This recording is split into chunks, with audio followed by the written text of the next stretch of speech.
in the moment you're gonna be hyped, right? Because in the moment you're shading Drake and all of that. Yeah, as a fan, I'm gonna be hyped. Just like if Nicki Minaj did it, I would be hyped. But then looking back at it, I would have been like, yeah.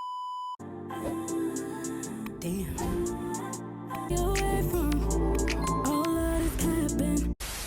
Kendrick is a lame ass and SZA is a lame ass. Okay, so we gonna get straight into it because I want to discuss the first night of the Grand National Tour that kicked off this past weekend in Minneapolis, Minnesota. This was Kendrick and SZA's first show, as I just said, and they claim, child, that it was sold out. And one of the things that so I'm just gonna go through like a couple of tweets and like talk about it and whatever. But what really got me speaking on this, because I really don't really care about neither one of them, but this what happened. So, he doing his show or whatever, and so they're like, oh, like, there's no bots or whatever, because we've been like TDEB art is known for doing their bots and stuff like that, especially when it comes to streaming. And child, I have another video on that, so it's coming. Okay, so he performed Squabble Up or whatever. The set list was 51 songs, and yeah, don't really care. So look at the stadium.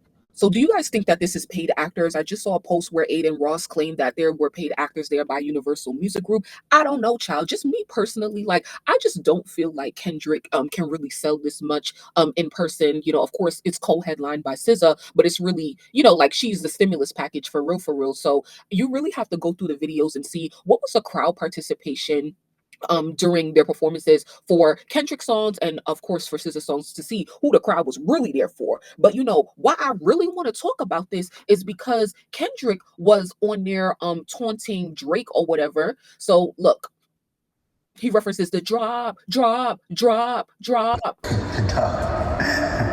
Well, I'll keep moving. I don't know. Okay, does this ring a bell? Drop, drop, drop, drop, drop, drop, drop, drop, drop, drop, drop.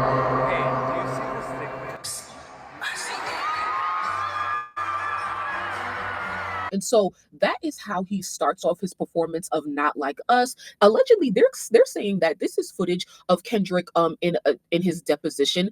Has deposition footage, whatever, for Drake's lawsuit against Universal. And honestly, I don't really know how much I believe this. I don't know if you can legally like record and use footage from depositions for this sort of use. Like, it's a little bit weird to me, but it doesn't really matter because all it really took in terms of production value to make that video was Kendrick just sitting against the wall and like them doing, like, literally filming him. So it really doesn't matter. But my issue with this is that Kendrick is making his tour about Drake. One of the big critiques about Kendrick's Super Bowl performance, it's so hard to tell, y'all, because a lot of people will give Kendrick credit for his Super Bowl performance, like, oh, like, he threw his shots at Drake and whatever, and it's like, okay, even Serena Williams came out recently and said her crook walking was not a diss to Drake or whatever, and it's weird because why would you have his ex doing that, even though she is from California or whatever. But my thing is, moving on to the tour, is that why are you on stage? We know that Not Like Us is your biggest song of your career that you'll ever have. But why? And we know that, right? So with the association already there, I get that you want to create like, crowd engagement and you want your fans to be excited and stuff like that. But for what? Like, literally, for what reason? Like, you're making everything about Drake. And so it made me think about like, when Nicki Minaj was on tour last year and she had went through her issues with Megan Thee Stallion. And so during that time, like, a lot of Barbs, myself sort of included, a lot of Barbs wanted Nicki to perform Bigfoot on tour, especially on her Houston stop of her tour, because that is Megan's hometown, and she didn't. You saw fans rapping along to the song like in the arena, like before they even got into the actual arena or whatever, and that was dope. That created a lot of like fan engagement and just hype and excitement for the shows, right? Because it creates camaraderie within the fan base, or adds on to the camaraderie within the fan base. And I'm really glad that Nicki never actually listened to our advice and performed the song, because it would have been her making Megan the topic, like, like giving Megan more clout than she already gave her. And yeah, like, that would have just been annoying. And so, and the reason that I really got annoyed to bring this up is because if Nicki had done this, she would have been dragged on the internet by all of the other fan base saying that she's salty, she's old, she's bitter, she's all these other things. Nicki Minaj definitely has her faults, but I'm glad right here that she did not acknowledge that song on her tour. So she kept it about her and reuniting with her fans and all the love that exists within her fan base. So thank you so much, Nicki, for not making that, amazing time in your life and in your career about Megan.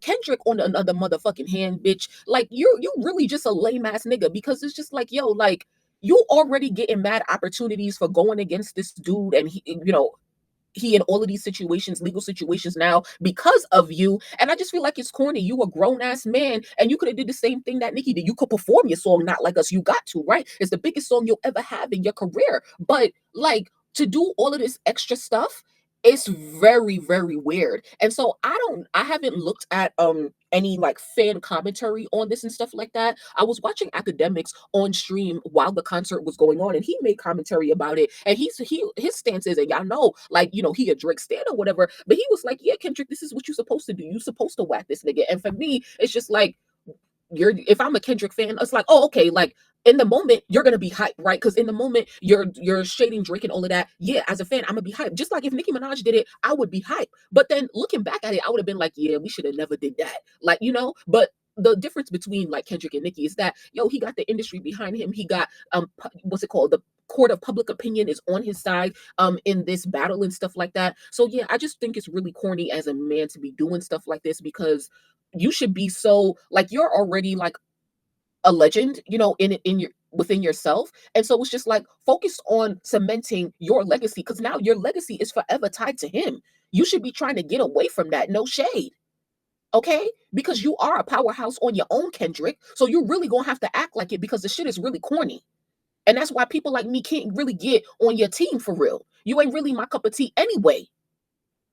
But yeah, I really want to know what y'all think about this. And in hindsight, like, as fans of Nicki Minaj, we was like, yeah, Nicki performed Bigfoot. What do you guys think about that decision? In hindsight, I definitely want to know your thoughts about it. Okay. And if you're still here, please make sure to like the video. Now, SZA is also a lame ass nigga. It's just a whole bunch of lame ass niggas on that TDE, whatever. And SZA, this is why you got your goddamn karma falling on stage. Okay, this is why you got your goddamn karma, because look at all of this that Drake has done for you. Drake done went and told academics to stop talking about you and whatever. All he did for you. Now, I heard that she performed Rich Baby Daddy or whatever, featuring Drake or whatever. Obviously not Drake's part or whatever. Child, I don't know. I don't listen to SZA. I don't really know that song like that for real. So whatever. But yeah, like, so she had her little fall on stage, and of course she didn't really touch the ground or whatever. So whatever. So the internet was going crazy about that. And so a choreographer who works with SZA came out and left this comment under Got the Scoop's post of this incident happening. So let's get into what they said, because it seemed like it was a rough night. Night one of the tour was a rough night for y'all, and it's cool because night one is always a rough night on tours. So anyways, it's a creative director or choreographer that works with SZA stopped by our Instagram and left a comment on the video of her stumbling. It says, and I quote, "Correct information alert. SZA and this dancer did this move a million times and never had any issues." Okay, like, what does that really mean for us as a fans? Bitch, it really don't matter if y'all had any issues in rehearsal. Bitch, you fell on stage. Next. In fact, one at almost what? In fact, one at almost 200 pounds workshopped this move with him at least 20 times before she ever learned it and has never stumbled. Okay. She's nowhere near 200 pounds. Okay. I do see a lot of people that's taunting her for her weight and her size and stuff like that. So, she saying she's nowhere near 200 pounds, I really don't think that that's necessary, because for me, like I said, I don't really care about SZA, so I don't have a reason to like be dragging her or anything. But like, she do kind of look like almost 200 pounds, no shade. Okay, what actually happened is that his mask, child, they blame him to stumble on the mask, but okay. What actually happened is that his mask, which had new alterations right before the show, was practically poking his eye out at this very moment, causing this. I know these insecure kids online theories are more entertaining, but there's the actual story. She gave a great show and continued like an absolute pro. Moving on, kids.